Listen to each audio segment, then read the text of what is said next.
Hello, my dear friends.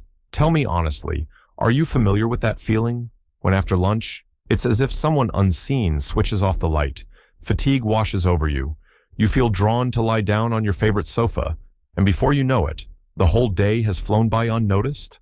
And along with it, go your energy, your vitality, and this unpleasant feeling of general sluggishness.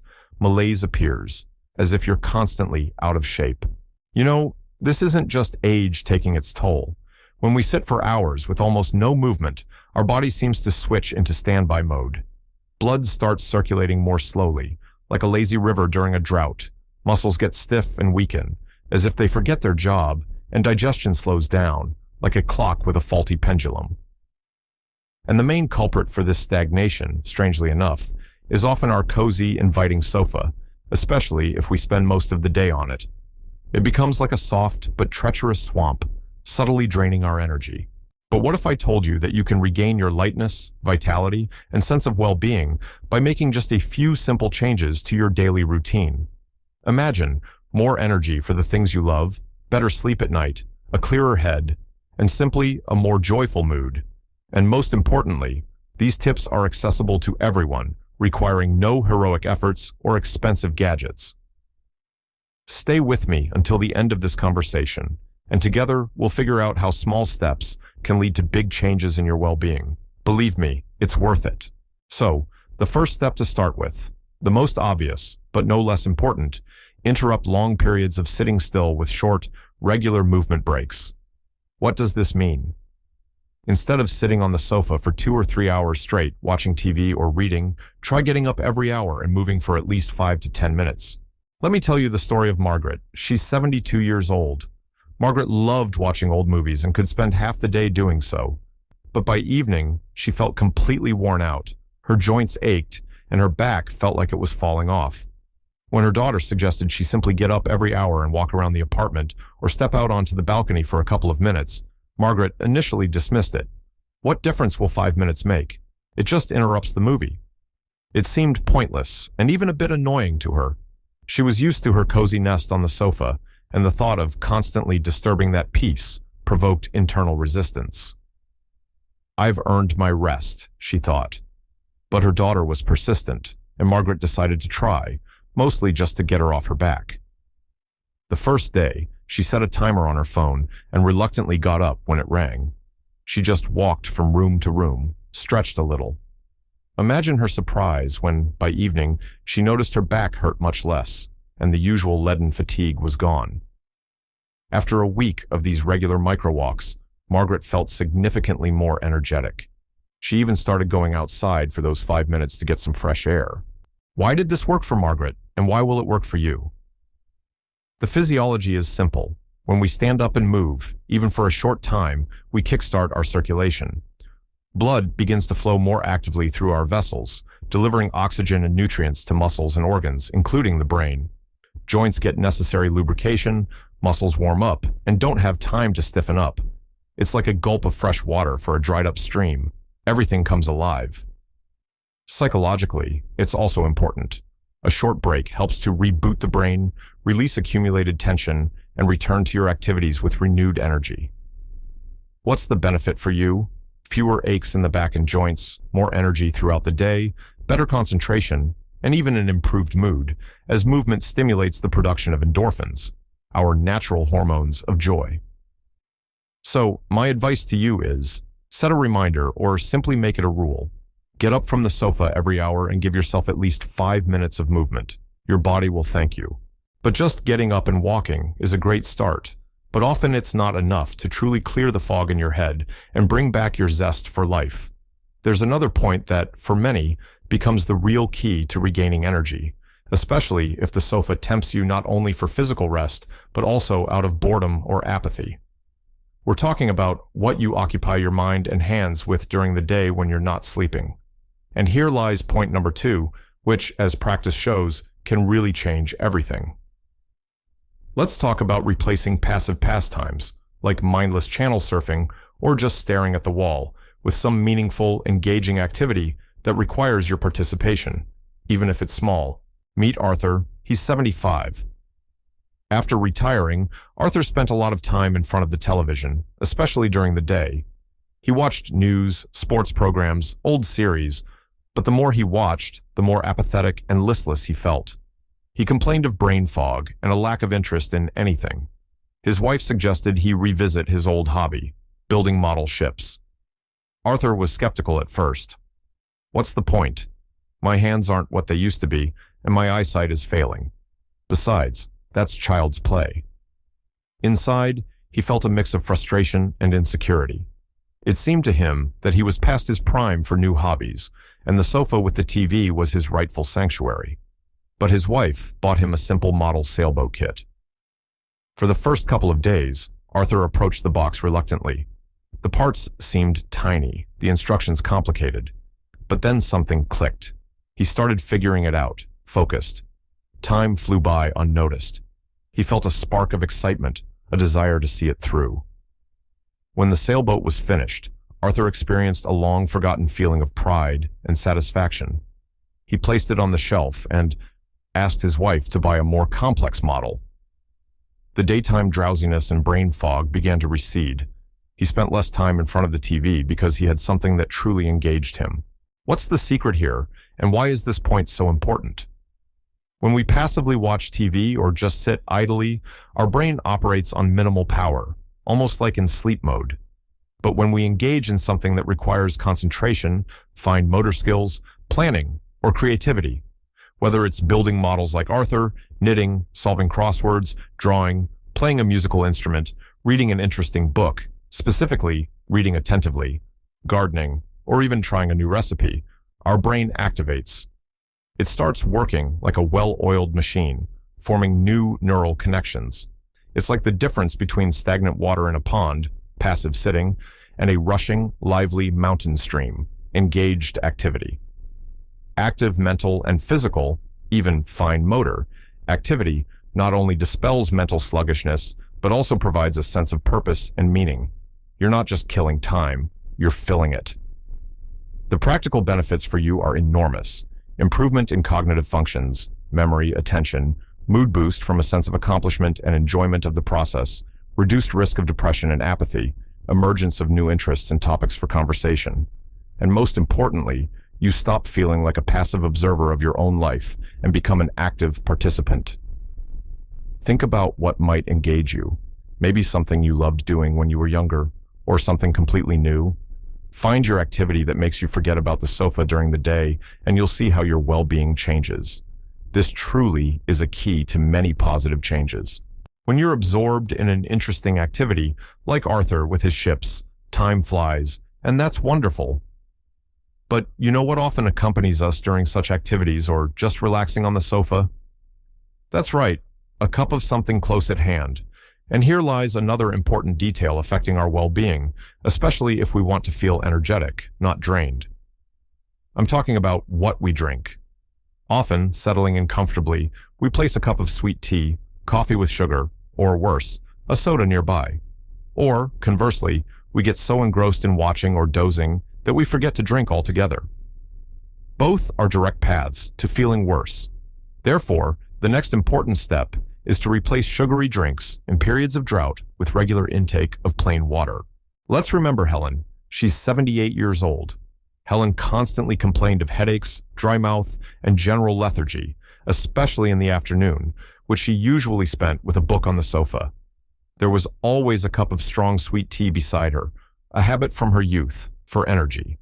She blamed her condition on the weather, blood pressure, age, anything but her habits.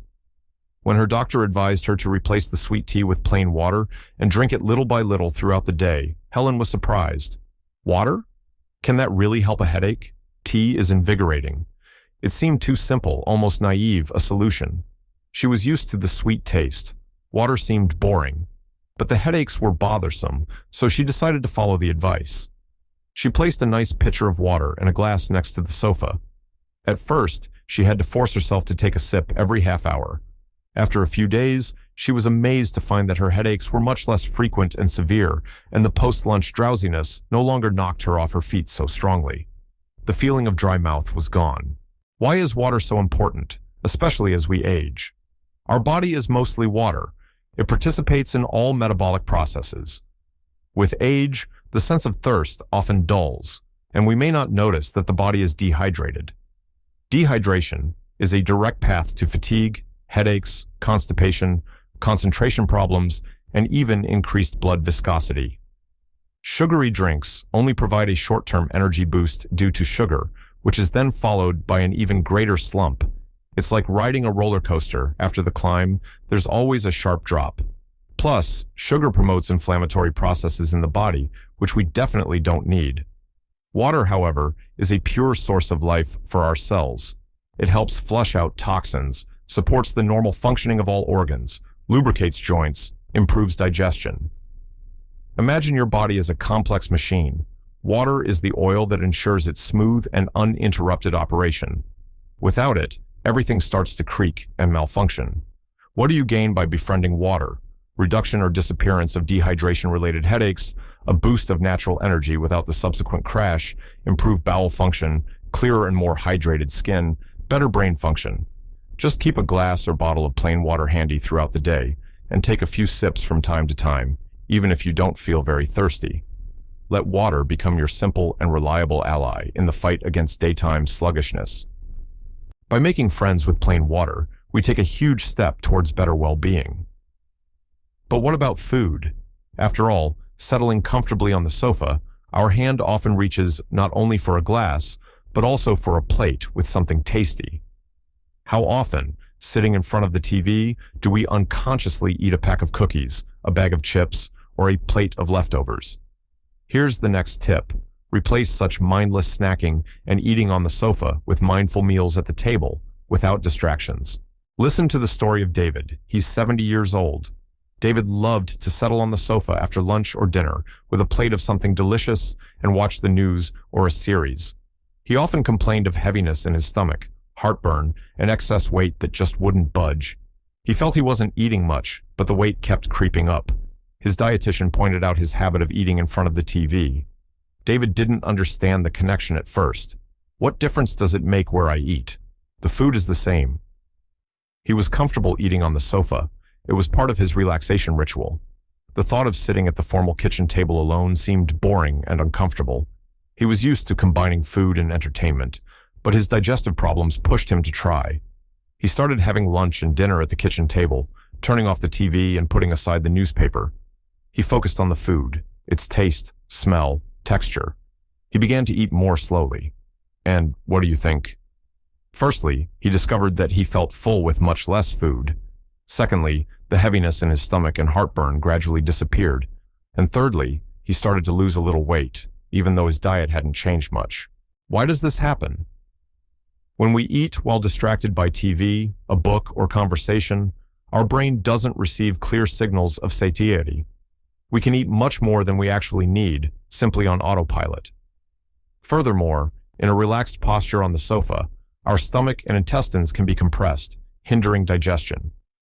Mindful eating at the table, on the other hand, allows us, firstly, to control portions. Secondly, to chew food thoroughly, which in itself eases the stomach's work. Thirdly, the brain receives the "I'm full" signal in a timely manner, preventing overeating. It's like the difference between driving a car while paying close attention to the road and driving while talking on the phone. In the latter case, the risk of missing an important sign or not noticing an obstacle is much higher. Similarly, by being distracted while eating, we miss our body's signals. What are the benefits for you? Improved digestion, saying goodbye to heartburn and stomach heaviness, better weight control, more enjoyment from food because you finally truly taste it. Healthier eating habits. Try having at least one meal a day at the table, in a calm environment, focusing on your food. You'll be surprised how much better you feel and how your relationship with food changes. Your stomach will definitely thank you. Mindful eating at the table works wonders for our digestion and weight, but our well-being depends not only on what and how we eat or drink. Just as important is who we spend time with, especially if the sofa becomes a symbol not only of physical passivity, but also of loneliness. Too many hours spent alone with one's thoughts on the sofa can subtly sap our energy and mood. Therefore, our next step is to replace sofa solitude with live interaction. Let it be a phone call to a loved one, a short visit to a neighbor, or even participating in some interest club. Eleanor is 80 years old. After her children grew up and moved away, and her husband passed away, she began spending a lot of time alone, mostly on her favorite sofa in the living room. She felt increasingly lonely and depressed, often cried, and had zero energy. It seemed to her that nobody needed her, that her life had lost its meaning. Her daughter, living in another city, urged her to call friends, to visit the senior center in the next building, but Eleanor refused. Why would I impose myself? Everyone has their own lives, and what would I even talk about? She was afraid of seeming weak, afraid of rejection or misunderstanding. It was easier and safer to stay in her shell, even though it made her unhappy. One day, an old school friend called her out of the blue. They talked for almost an hour, reminiscing about their youth, sharing news. After that conversation, Eleanor felt such a surge of energy and warmth that she hadn't experienced in a long time. This prompted her to call her cousin the next day. Then she decided to drop by for tea at that very senior center. It turned out there were many interesting people there to talk to, play board games with, discuss books. The sofa stopped being her main refuge during the day. Why is connection so important, especially as we get older? Humans are social beings. Isolation and loneliness are powerful stressors that undermine not only our mood, but also our physical health.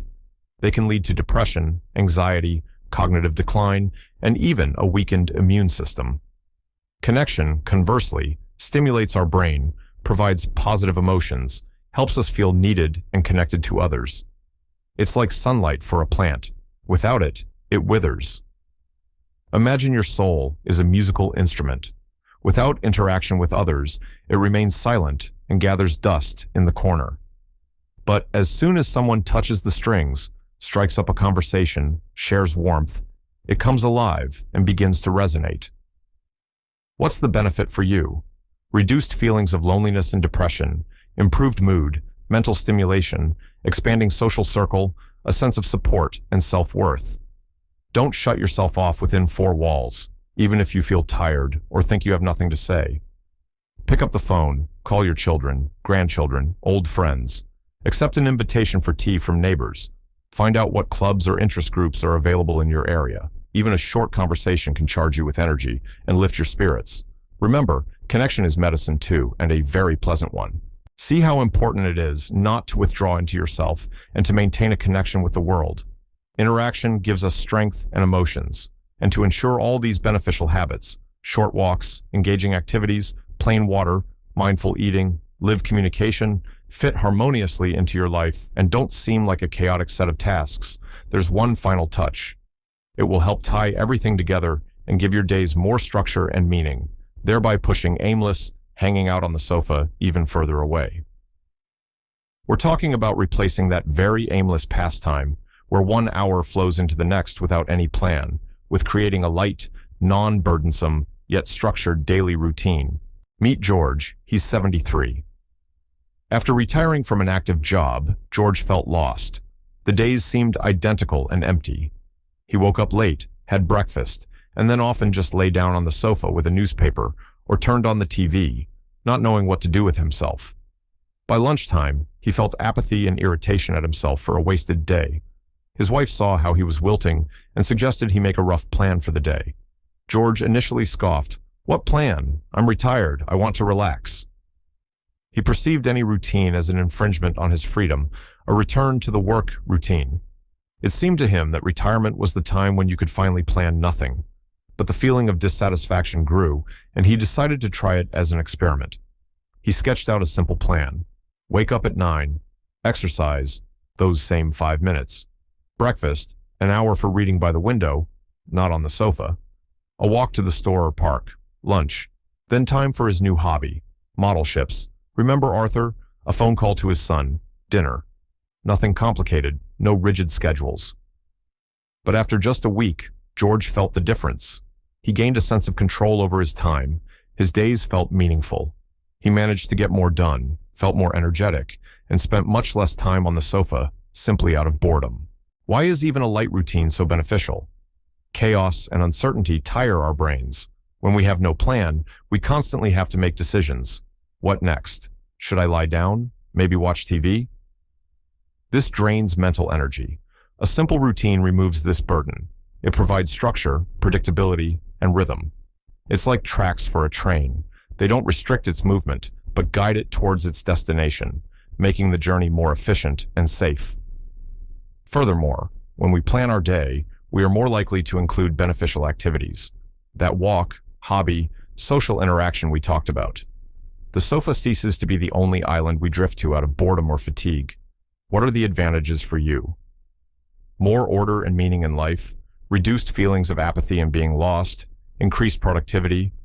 You get more useful and pleasant things done, improved self-discipline, and consequently, boosted self-esteem. You don't need to create a minute-by-minute schedule. It's enough to define a few key points: wake-up time, approximate time for a walk or physical activity, time for a hobby or socializing, time for rest. Yes, conscious rest is also important, but let it not take up the whole day.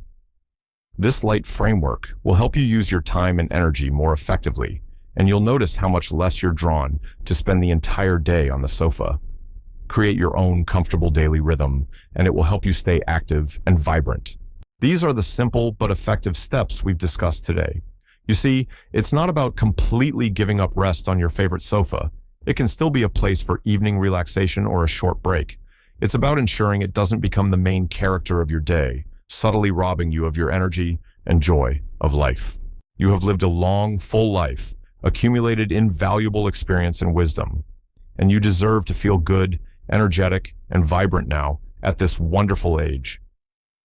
Don't let the habit of sitting still control your well-being. Remember the stories of Margaret, Arthur, Helen, David, Eleanor, George. They could do it, which means you can too. Start small.